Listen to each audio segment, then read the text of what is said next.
Hi, and welcome to our webinar today. My name is Yann, and I have Robert with me, who will talk about the Plugin Verifier and API compatibility today.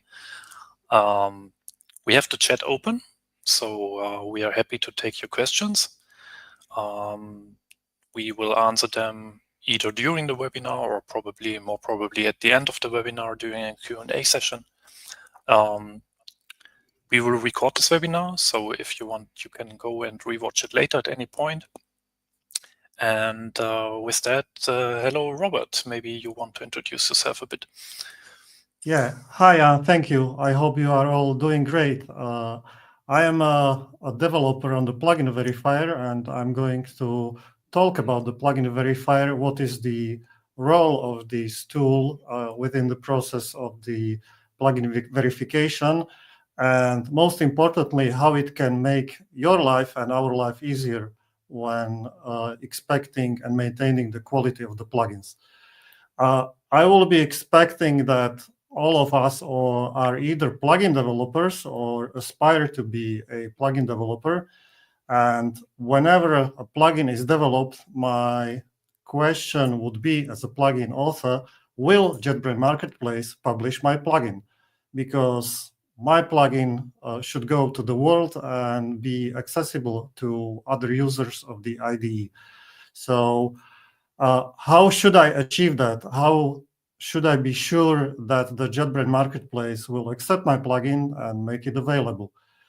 The question is not only if will the JetBrains Marketplace publish my plugin, the more important question is, will my plugin run correctly in the user's IDE? Because users are expecting that the plugins will run smoothly, they will not cause any errors, no strange error pop-ups, and they will behave as smoothly as possible across the multiple IDEs.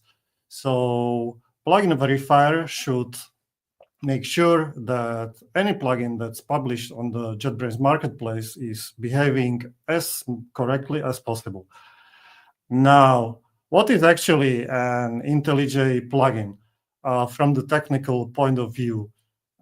It is a set of plugin classes, usually packed in some kind of jar or in a zip file. These classes are binaries, and they will access API platform, and I will talk about that later in detail. The second most important component of a plugin is a plugin descriptor, or plugin XML, which describes the metadata of the plugin. And the plugin distribution also usually, but not necessarily, contain jars of the third-party bundled libraries. We might use some REST API clients, some authorization libraries, and when that's happening and when that functionality is not available in the core platform, it might be bundled by the plugin distribution in that zip. And the fourth non-optional part is a plugin logo, but this is not important in this scenario. Then, if I have a plugin and I'm developing my plugin, the primary functionality usually invokes platform API. I want to create some actions in my plugin, hence I will extend from an action class, which essentially means that I am invoking platform API because an action class is a part of the platform. Then my plugin classes usually will access bundled or non-bundled plugins. So that's another level of the API. And on the most top level view, my plugin would invoke methods, use fields, or access classes in the bundled or non-bundled plugins. This is good. However, the platform API is constantly evolving. The platform might be adding new functionality, might modify an existing functionality, or might even deprecate or remove some parts. classes might become deprecated, interfaces might be promoted to classes. There are many changes how the platform API is constantly evolving for the good. Now enter IntelliJ Plugin Verifier. IntelliJ Plugin Verifier is a tool that makes sure that the plugin, as I said, is behaving correctly and will not pose any major issues for the plugin when it is run within the specific user's IDE. To be more specific, IntelliJ Plugin Verifier makes sure that the plugin descriptor is correct. Plugin descriptor or plugin XML should contain some mandatory fields like plugin name. The values of the elements should be correct. For example, plugin should not use default values for the plugin description. Some of the elements or some of the attributes should be specified in the format that is provided by the IntelliJ SDK documentation, and dependencies should be stated in the descriptor and they should be made available. So one part of the verification process is the assurance that plugin XML is correct and contains all the necessary information in the correct format. Then the second part of the plugin verifier makes sure that the platform API in the target IDE is accessible and available. So whenever I will take my plugin and run it in the specific IDE, for example, in the IntelliJ IDEA 2024.3, the plugin is behaving correctly, and the plugin verifier verifies if my plugin will run in the most recent version of the IntelliJ IDEA IDE as well. Because, as I said, platform API is evolving and some classes might be changed or some fields might be unavailable. Anybody who has ever published the plugin to the JetBrains Marketplace has probably seen the screen with the verification results. This is my personal third-party non-JetBrains plugin that's available in the JetBrains Marketplace, and I can see all the verification results of my plugin. For example, at the bottom, I can see that my plugin 0.9 is fully compatible with the IntelliJ IDEA Ultimate 2024.2.6. That is nice and well, and this is idealistic and nice to have scenario because JetBrains Marketplace, along with the plugin verifier, verifies that the functionality is correct, complete, and my plugin will run smoothly in that particular version.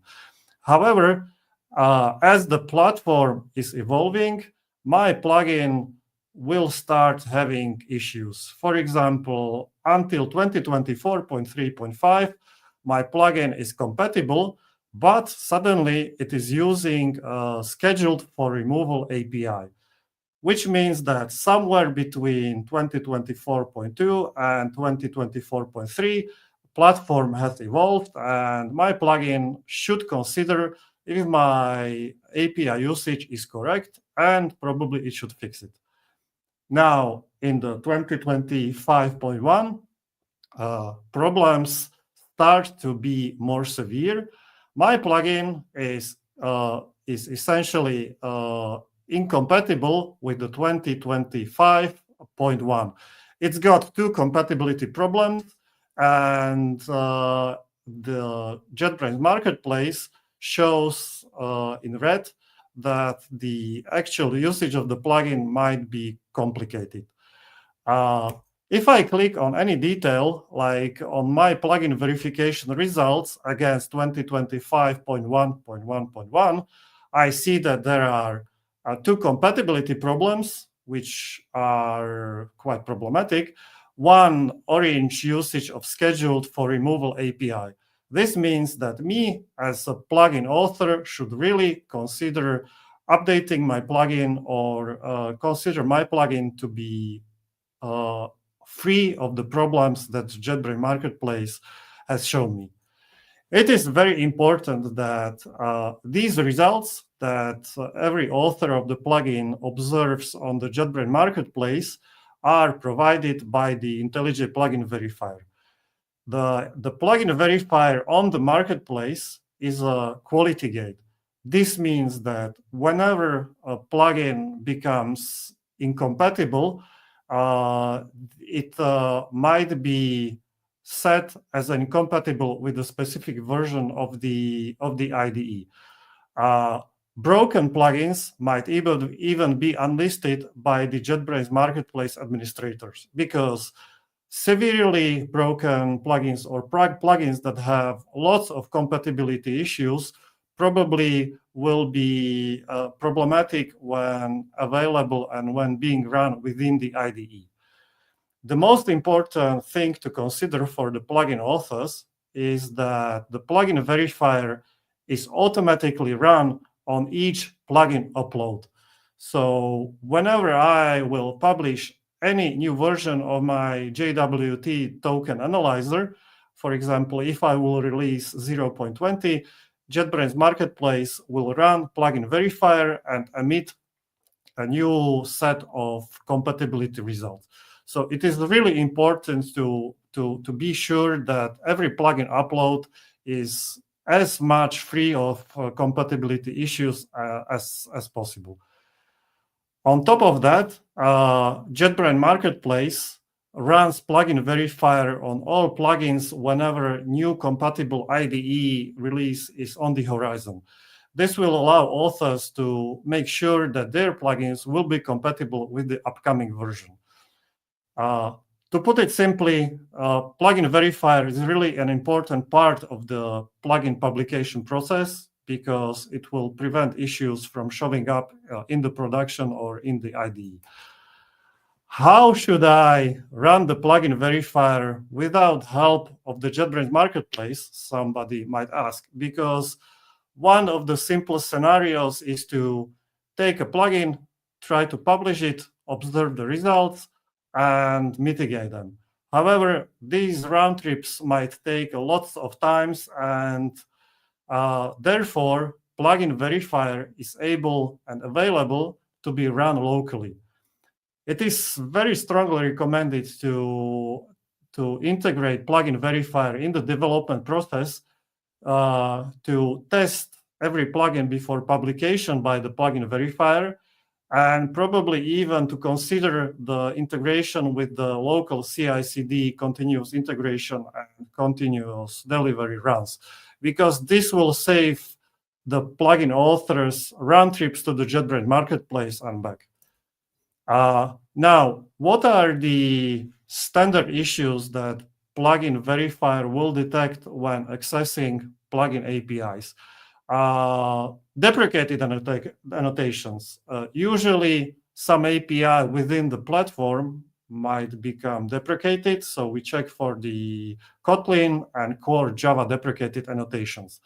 Some API might be scheduled for removal. This means that it is present, but eventually it might be deleted from the platform, and plugins should be aware that that might happen. There are experimental APIs, internal APIs, that are actually present within the platform API, but they are either work in progress, that means experimental, and they might and will change in the future, or they are internal, that means that they are not supposed to be used by the plugins at all.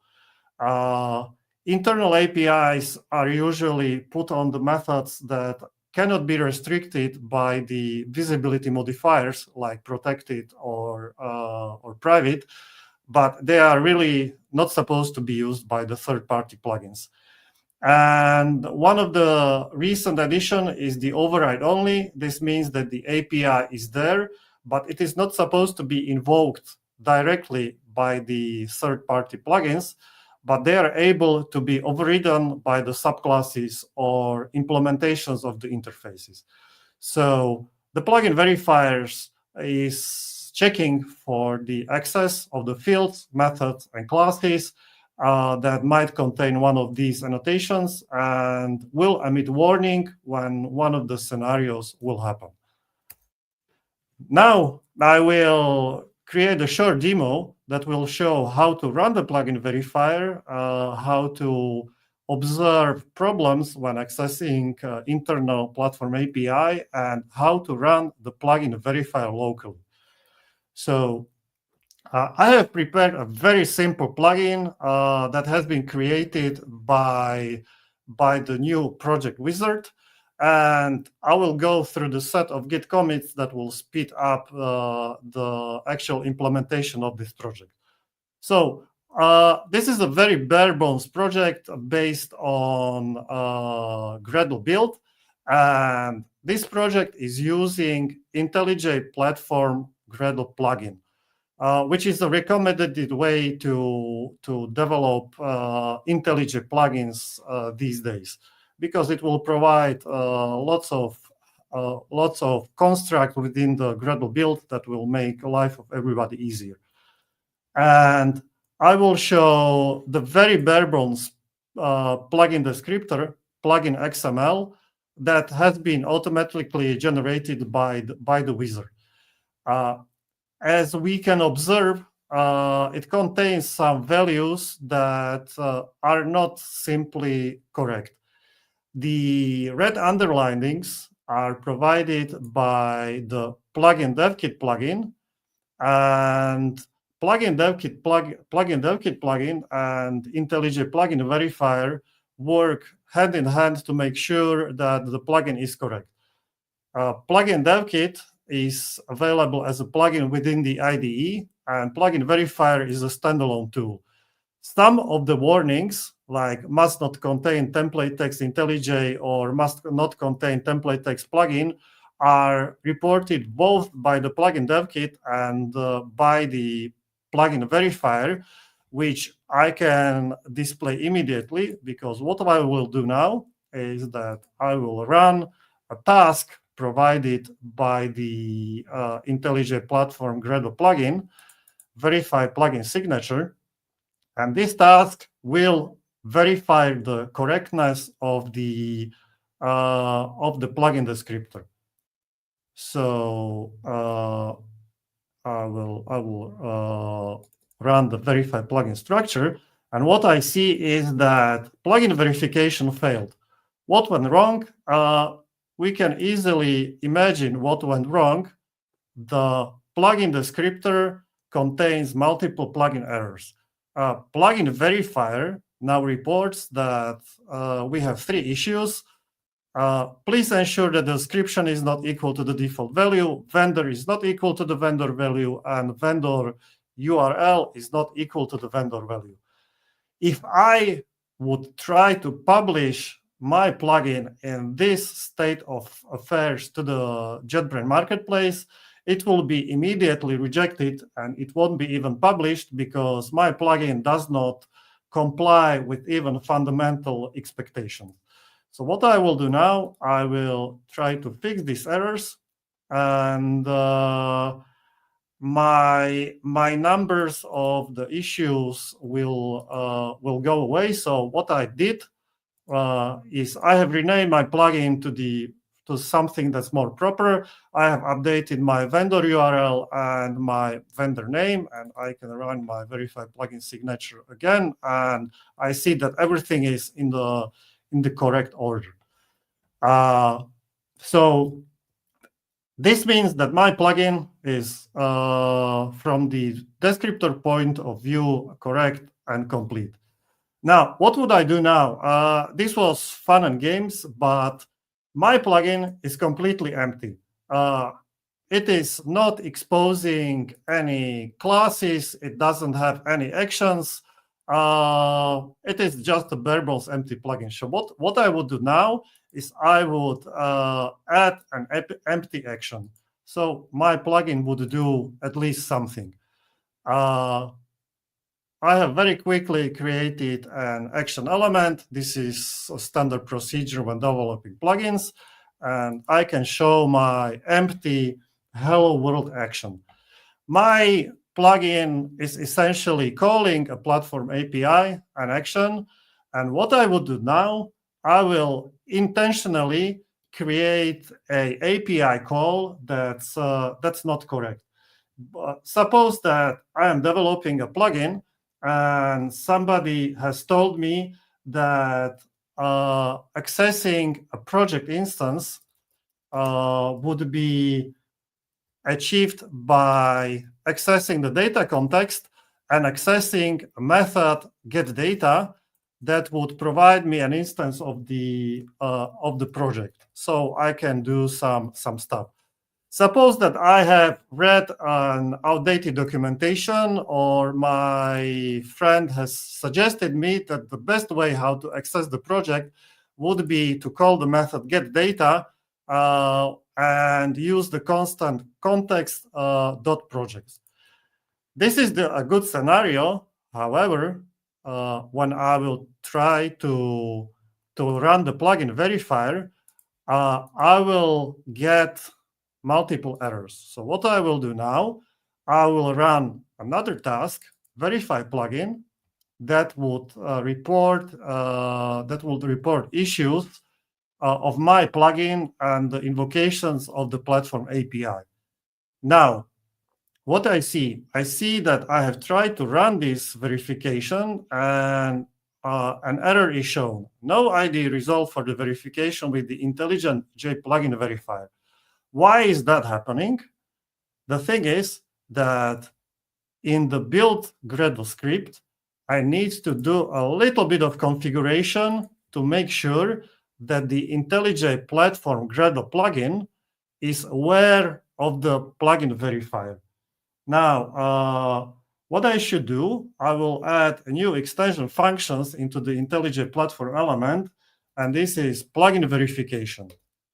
Plugin verification should at least provide a list of IDE versions and IDE names that will be run against the verification. So I might use the defaults. I might use the IDs element, and I might use a declaration recommended.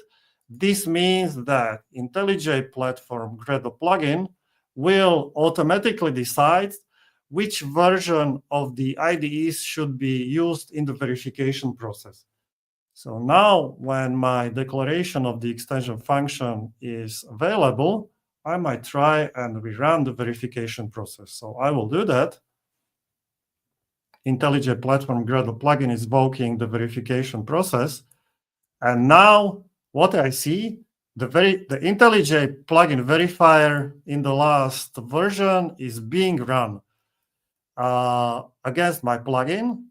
And what I see, my plugin is run against IntelliJ IDEA Community Edition 2025.2, IntelliJ IDEA Community Edition 2025.1, and 2024.3, and 2024.2. So IntelliJ platform Gradle plugin has decided to run the verification process of my plugin against 4 versions of the IDE. Why is that?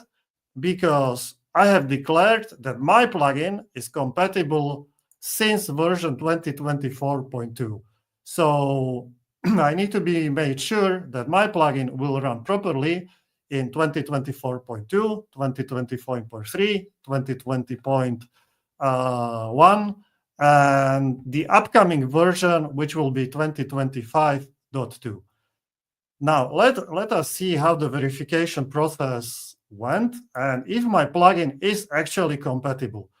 So I can investigate plugin verification results within the console and see that my plugin is perfectly compatible with the 2024.2. There are no issues there. However, 2024.3 suddenly observed the invocation of the API that's scheduled for removal, and on top of that, one usage of the internal API. Plugin Verifier is providing more details than the single compatible, non-compatible. I can see that the method com_IntelliJ yada yada get data on the data context invoked by my action is marked as incompatible, and it will be removed in the future release. What should I do now? I should do it even more, and on top of that, the method getData with the string parameter invoked on the line 8 is marked as an internal API. So I am invoking a platform method getData, which is perfectly okay in the 2024.2, but suddenly in the 2024.3, it became deprecated and internal. What should I do now? I can take a look into the actual sources of the platform. The IntelliJ Community Edition source codes are available on GitHub, and I can open the data context interface in the 2024.3, and now I can see that somewhere between 2024.2 and the 2024.3, the API of the platform has evolved. Now, the getData method has suddenly gained two annotations, deprecated and internal. This means that I am not supposed to use this method anymore. I should even read the documentation, which says in the very strong formulation, do not call directly. Use data context, get data instead. So Plugin Verifier has helped me a lot because it has pointed me exactly that I should migrate to a better version of the platform API. I might try to publish my plugin and without any fixes. However, this means that the JetBrains Marketplace might consider this plugin to be non-compatible, and in the severe cases of scenarios might prevent the publication of the plugin. I should note from the position of the Plugin Verifier developer that both the Plugin Verifier and the JetBrains Marketplace are cooperating heavily, and we aim to tighten the rules as much as possible. So the invocation of the internal API is quite severe, and the plugins, especially new ones, should prevent using of the internal API as much as possible. In the ideal scenario, there should be no internal API invocations whatsoever, because in the future, plugins might not even be able to access the internal APIs. Okay, so this is a demonstration how the Plugin Verifier is checking against the internal API, and now we can show how the deprecated platform API might be used by the plugin, and how the Plugin Verifier will detect that as well and prevent the publication. Suppose that I am a junior plugin developer and I'm not aware of the full scale of modern API, and I might try to override a method before action perform update. This is an arbitrary use case, which is intentionally wrong on multiple levels. For example, if I might try to override a method before action perform update, even the IDE is warning me and is strongly suggesting that this should not happen, because before action perform update method is deprecated and marked for removal in the future. However, I might be a very careless and very inconsistent users, and I might try to publish this plugin despite the fact that even the IDE is strongly recommending against doing that. I will run the verifier again, and I will see that verification process is running smoothly against the 4 IDEs.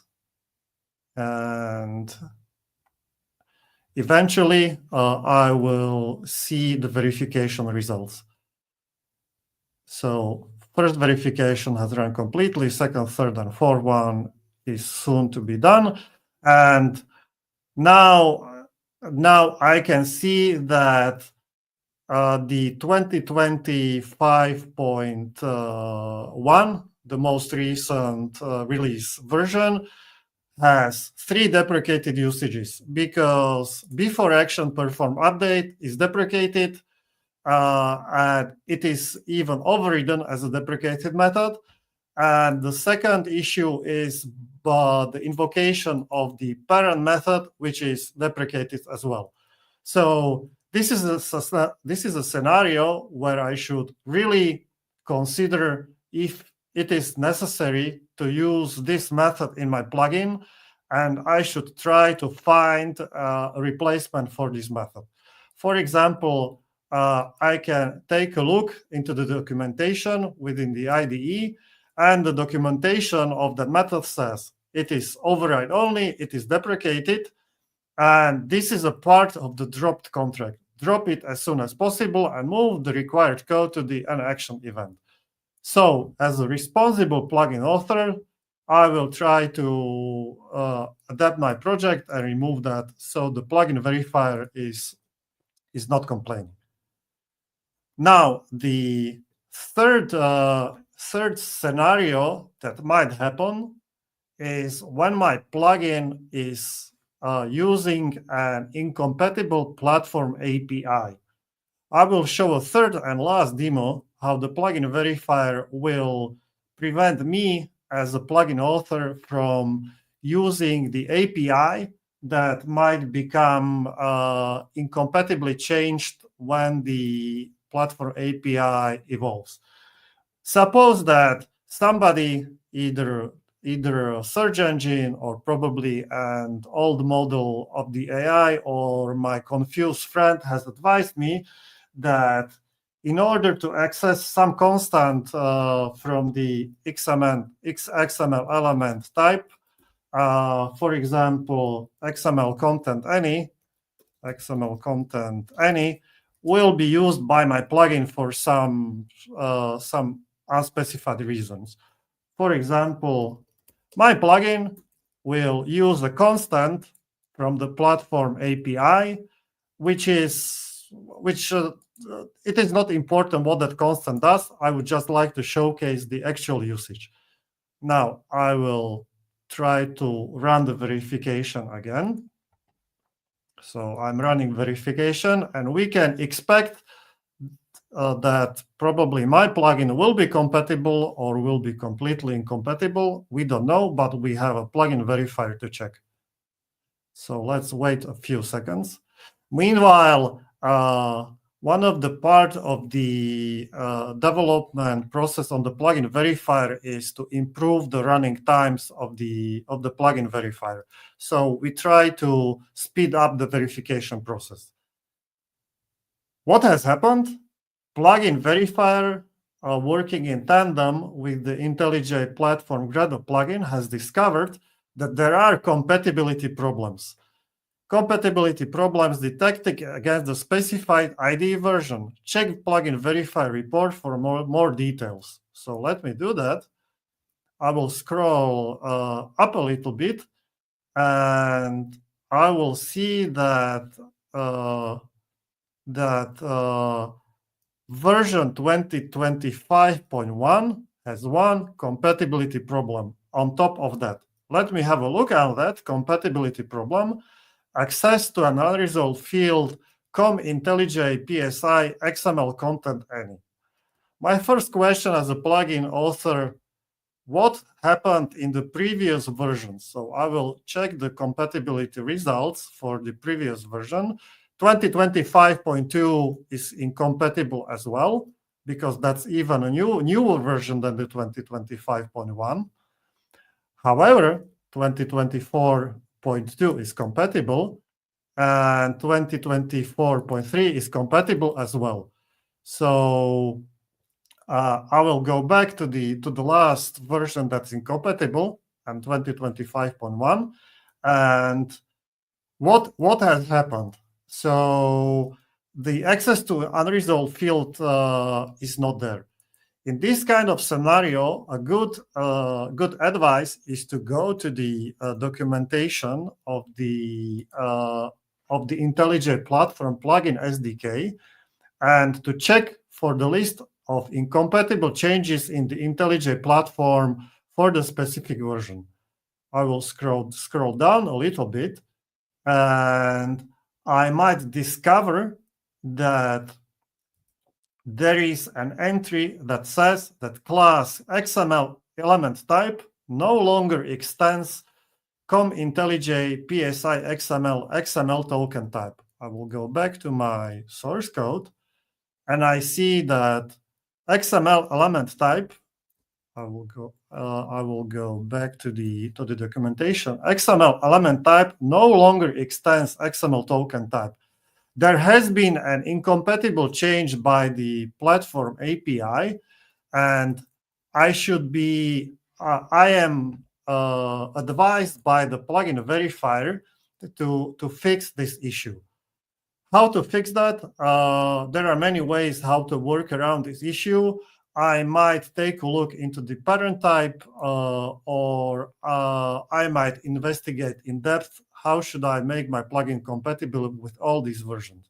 However, I will not go into the details how to fix this particular problem. The focus is on the plugin verifier and the notion that my plugin is incompatible and I should execute some fixes on my source code of the plugin. There is no need to publish my plugin, wait for results, and observe the HTML. I can do that locally, and I can investigate my issue without any need to go to the JetBrains Marketplace and back. Plugin Verifier provides the results in the multiple formats. Each verification result is available in the HTML format. So what I will do now, I will open the URL in the browser, and I will observe the verification result in the HTML. 2025.1 is not compatible. I can investigate the compatibility results in the better format than in the console. So I have showcased multiple scenarios, and Plugin Verifier is checking for the multiple typical issues which might occur when invoking platform API. The most common ones, these are not all of them, is the visibility issues. For example, a class is suddenly not found because it has been moved somewhere else. Methods might be moved around, or methods, fields, or classes might evolve to the stricter visibility modifiers. For example, some public fields might become private, or some protected methods might become private. This is an incompatible change that needs to be fixed. Then inheritance issues, such as class that has become an interface, or an interface that has been migrated to a class, might occur within the platform evolution, and Plugin Verifier will detect these changes and report them when the plugin becomes less compatible than in the previous version of the platform. Currently, there are issues with the platform API that has been extracted to a separate plugin. For example, JSON plugin or JSON functionality has been extracted to a separate plugin in the 2024.3. And this is a change that is reported by the plugin verifier and can be fixed by adding a specific dependency of the JSON plugin. As I said, these compatibility problems are not all of the detections. there are lots of rules that are provided by the plugin verifier, and we are adding more rules to make plugins more aware of the compatibility by each release of the plugin verifier. One of the issues that might arise is the notion of the plugin dependencies, because lots of, or probably any plugin has at least one dependency, and that is dependency on the platform. I can observe the dependencies in the verification report. For example, my Hello IntelliJ plugin is depending on the IntelliJ core plugin, and there is a full dependency tree that is actually used by my plugin. So one of the lesser known functionalities of the plugin verifier is capability to detect the plugin dependencies, because sometimes my plugin might depend on a third party or bundle plugin that has been moved around, and then the dependency issues might pop up and they should be fixed. So it is good, usually it is good to check the availability of the dependencies and see if there aren't any issues in this part of the plugin descriptor. What I have shown now was the ability to run the plugin verifier as a part of the IntelliJ platform Gradle plugin.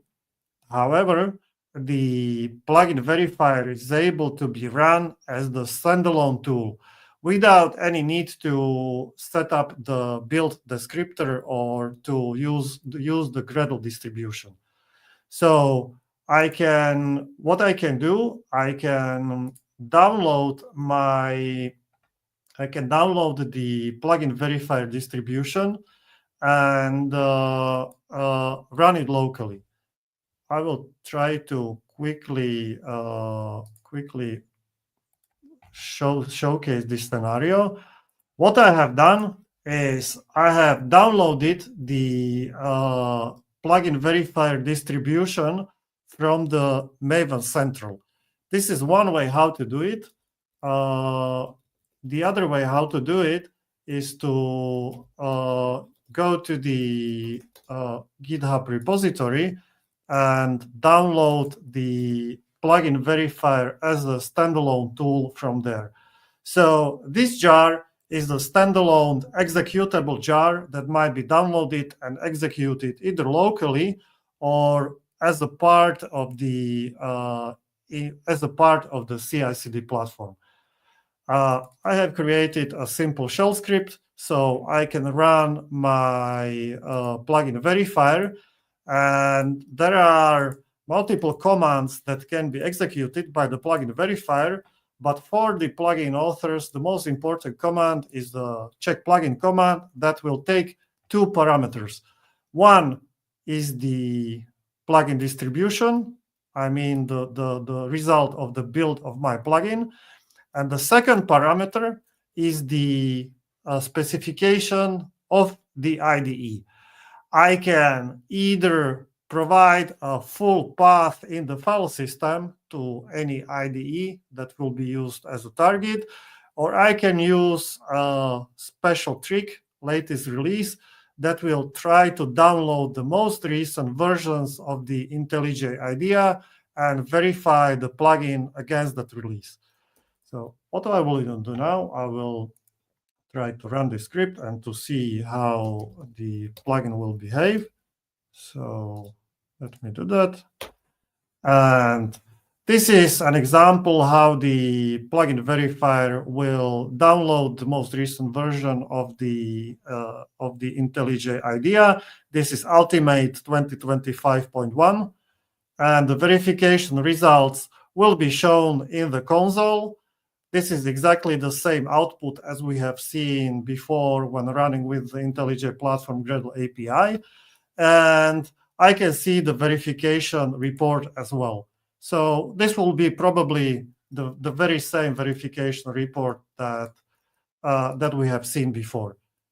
So this is a scenario when I can take my plugin verifier, plug it into the arbitrary CI/CD pipeline or in the local run in a different way than running that within the IntelliJ platform Gradle plugin.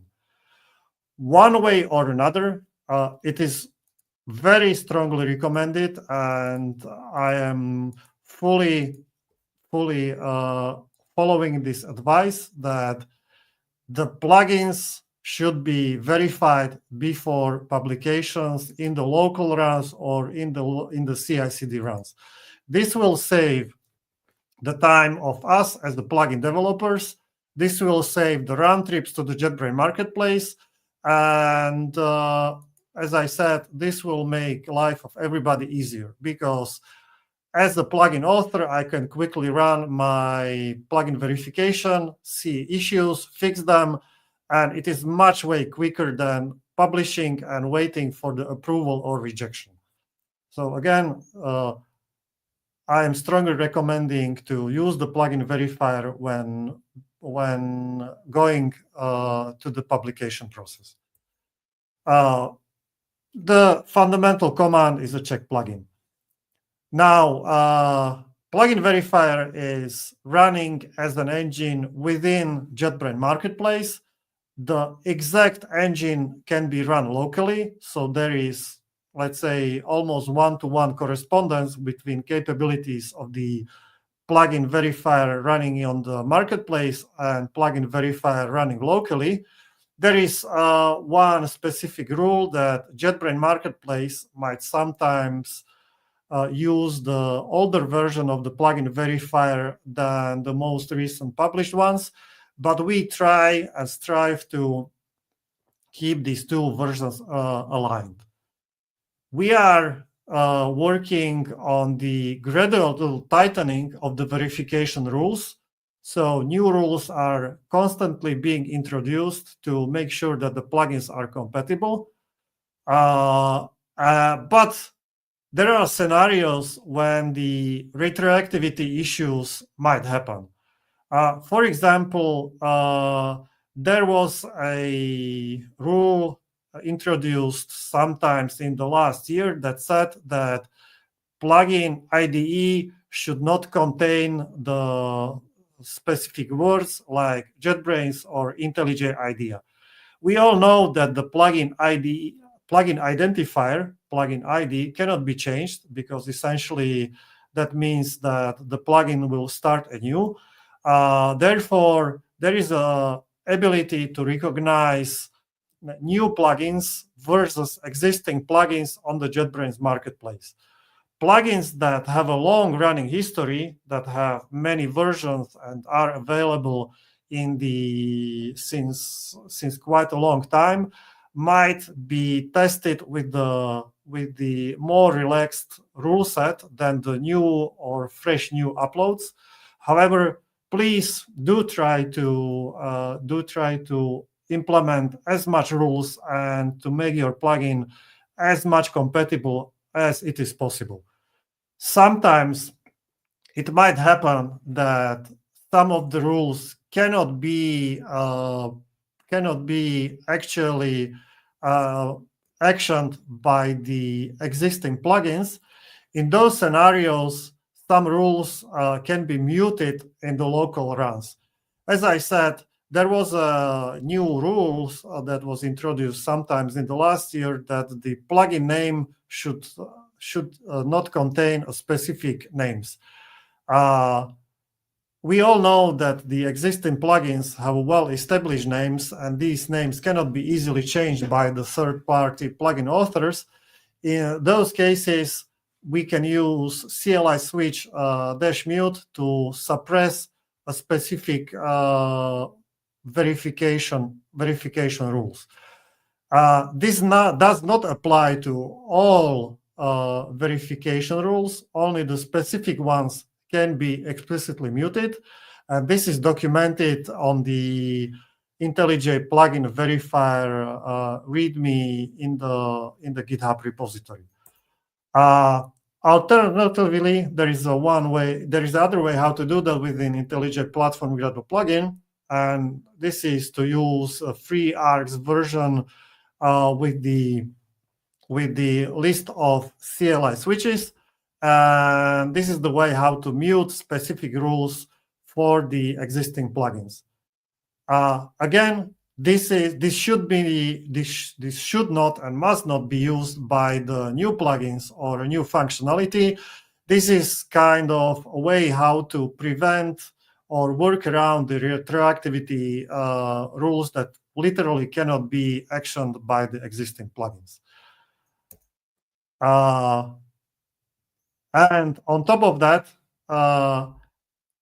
these rules cannot be muted on the JetBrains Marketplace run.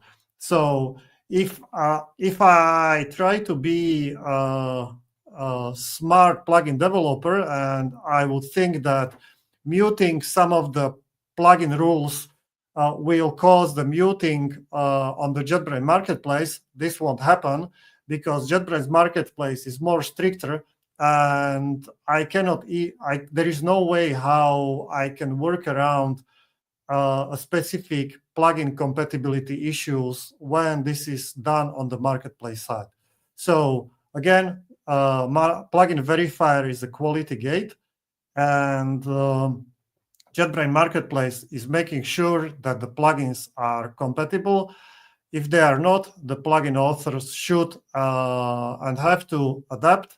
And if the plugins are consistently incompatible, they might be unlisted or the compatibility range might be restricted as an alternative.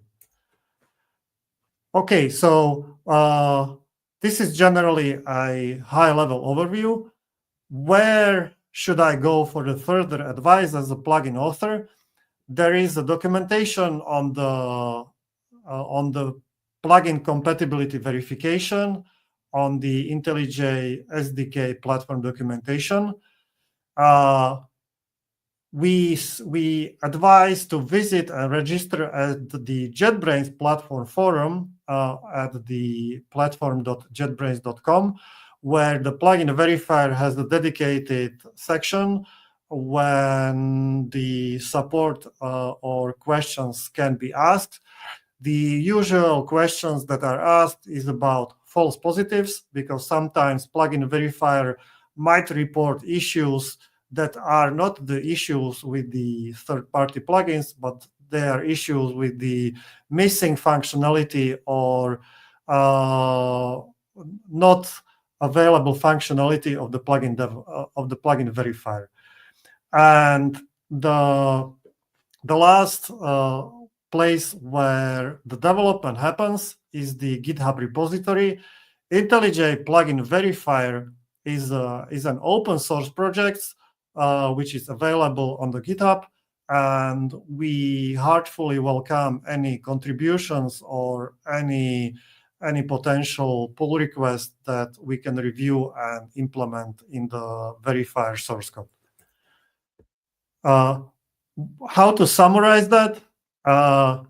IntelliJ Plugin Verifier is a must-have plugin consistency and the API platform usage checker. So please take the plugin verifier, integrate that into the plugin development process, because if you are not doing that, then the JetBrains Marketplace will do that, but it takes a much more turnaround times than to do that locally.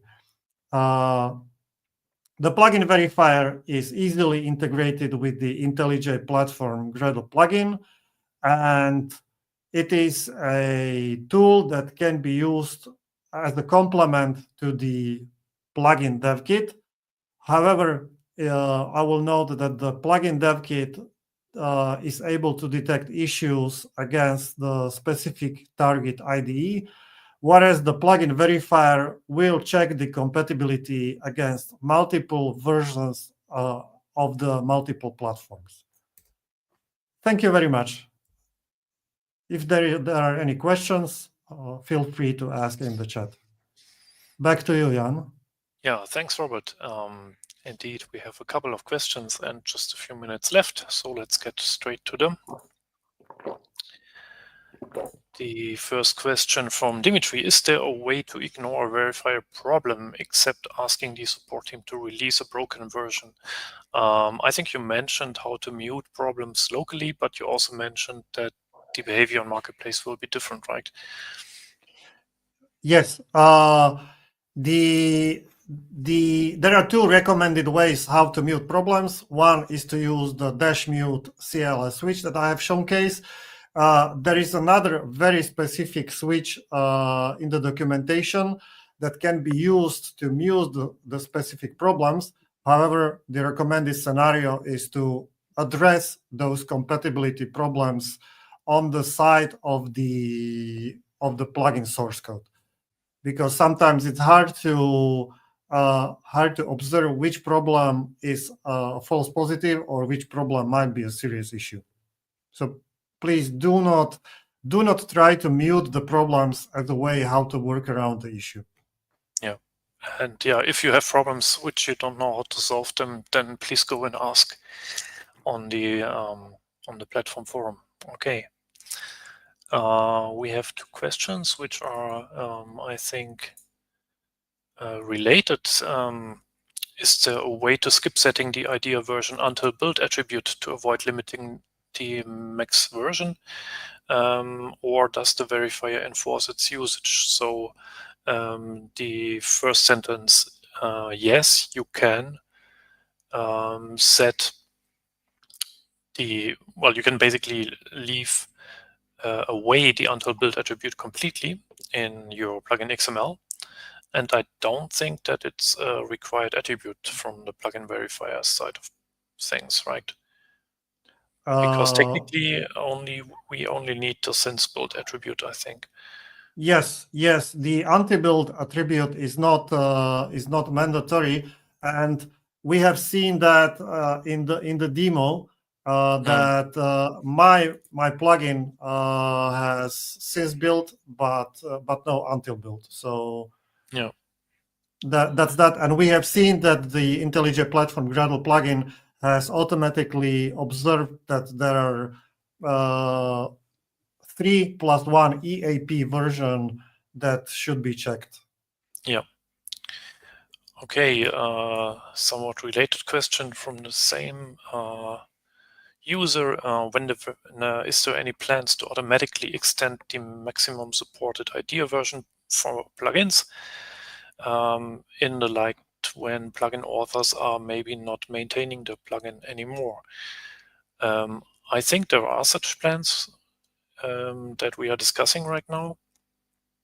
Technically, this has nothing to do with the plugin verifier, but this is a real-world issue that we see happening from time to time, especially when a new major IDE version is being released and plugins have not released yet a version that is marked as compatible with the newly released IDE version.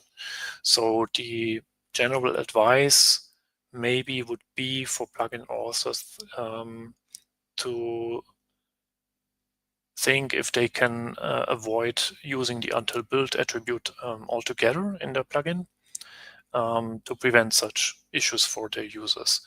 But this, of course, also largely depends on the API and dependencies that they have for their plugin. Not all API areas are as stable as the other one, maybe. And this is also maybe a question of course, how you want to distribute your plugin. For example, in the case of paid plugins, you may want to restrict the until build as well for marketing or business reasons.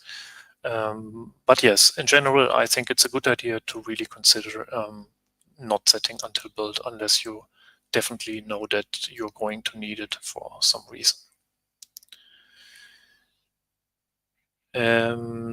One more question.